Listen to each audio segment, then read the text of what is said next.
Qu'est-ce qui se passe quand on se retrouve seul? J'ai souvent cherché des réponses à mes questions à travers le voyage.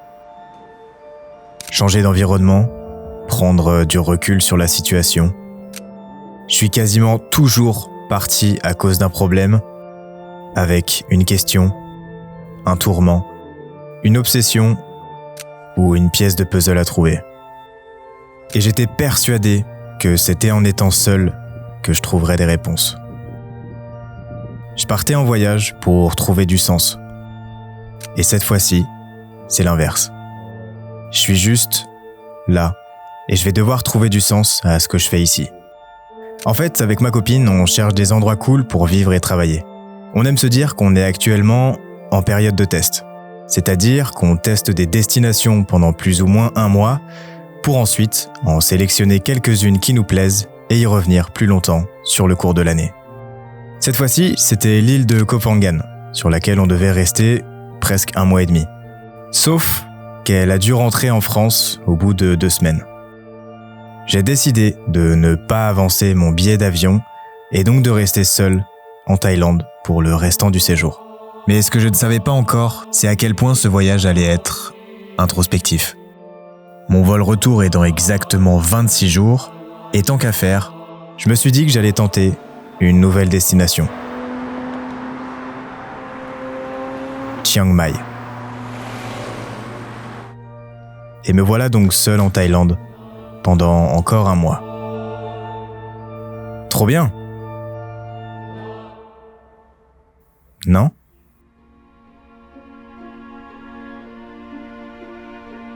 En fait, ce voyage, à la base, on devait le faire à 2. Et pour être honnête, ma copine est plutôt force de proposition.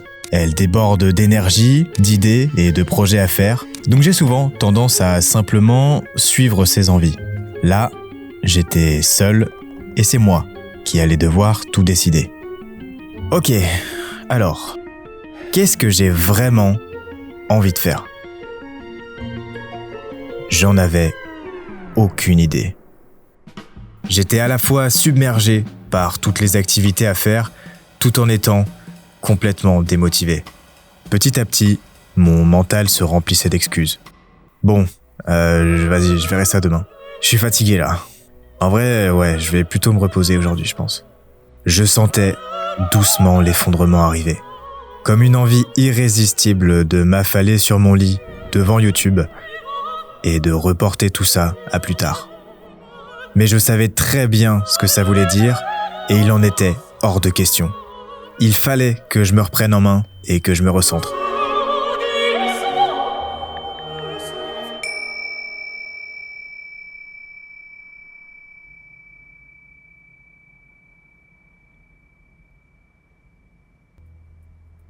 Bon, et effectivement, j'ai trouvé des trucs à faire.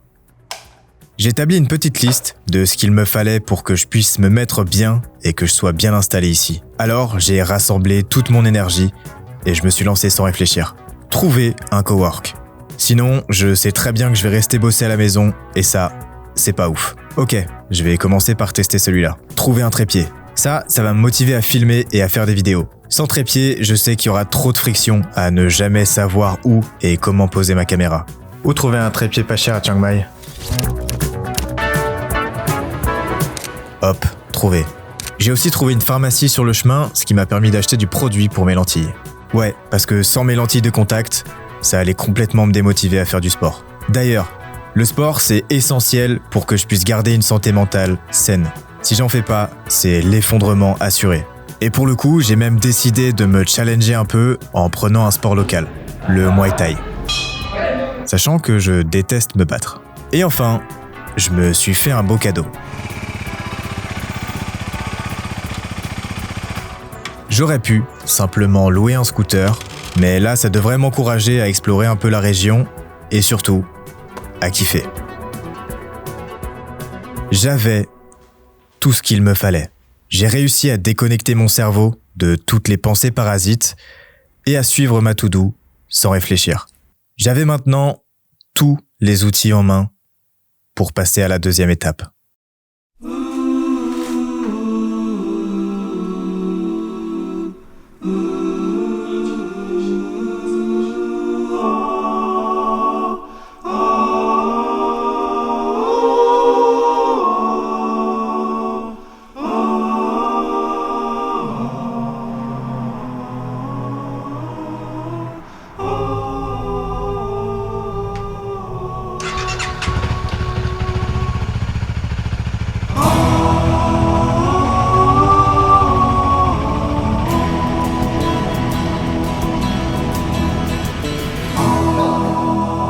me suis inscrit dans cette salle de Muay Thai pour le mois tout entier.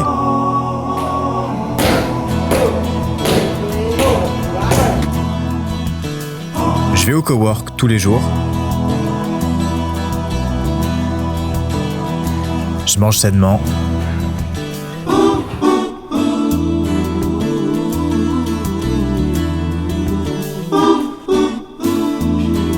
Et chaque matin, j'ai continué à faire cette méditation. Comme un fil rouge qui guide mon voyage.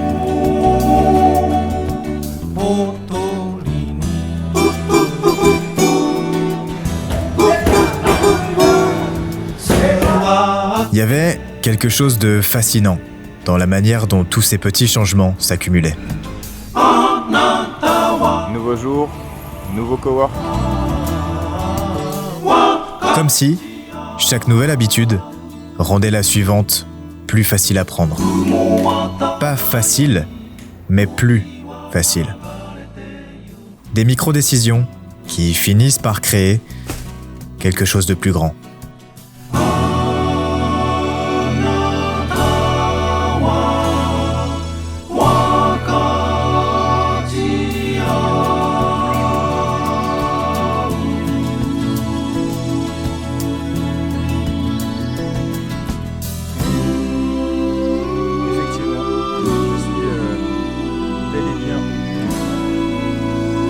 Puis un soir, en rentrant du Muay Thai, j'ai eu un peu mal à la cheville.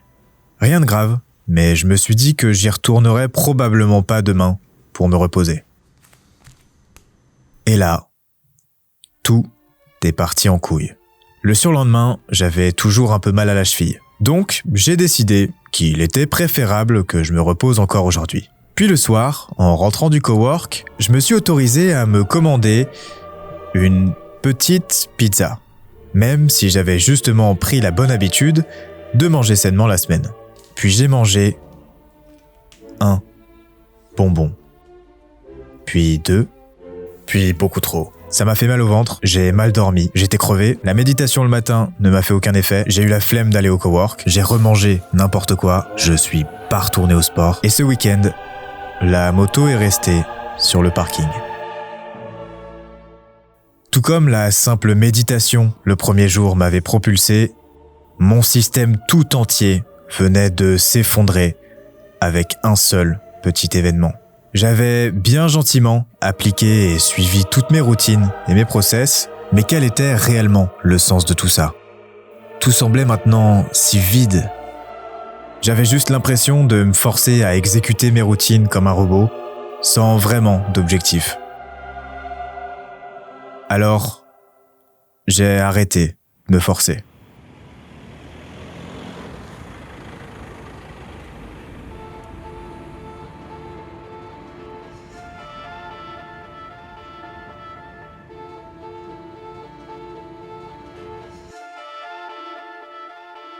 Quel était le sens de ce voyage ?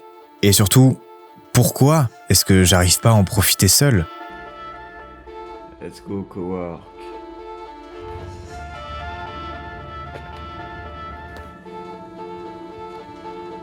Finalement, la réponse m'est venue au travers d'une simple balade. Il y a 2 jours, donc je crois que c'était avant-hier, je me baladais sur le site d'Elliott Meunier parce que du coup je fais du montage vidéo pour lui et donc je sais plus, je devais chercher une information comme ça ou quelque chose. Et donc de manière totalement random, je tombe sur une liste de 6 articles qu'il a écrit, une série de 6 articles qu'il a écrit. Et dans un de ces articles, il raconte un truc qui m'a énormément touché et que je trouve vraiment très intéressant. Il dit que la création, c'est donner du sens à sa vie à un instant T. Et tout est devenu si évident. Si la création donne du sens à la vie, alors la réalisation de cette vidéo donne du sens à mon voyage, ici à Chiang Mai. Et chaque micro-action, comme écrire mon script, filmer un plan, ou même tout simplement penser à cette vidéo, donne du sens quotidiennement à chacune de mes journées. Même si j'ai rarement trouvé les réponses à mes questions, ce qui a donné du sens à mes précédents voyages, ce sont les vidéos qui en découlaient. Le sens y était rarement présent sur le moment, mais il s'est souvent révélé après.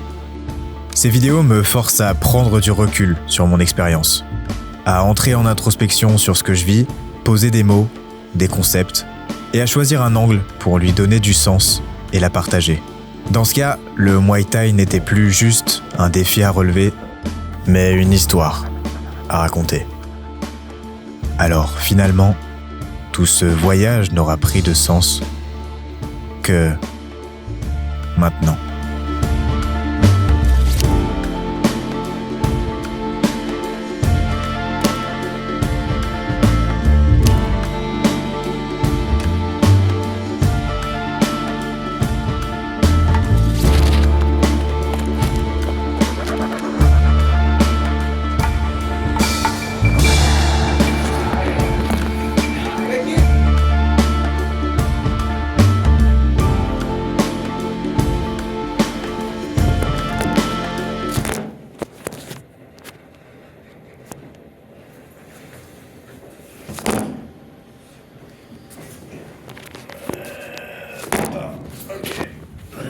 Super.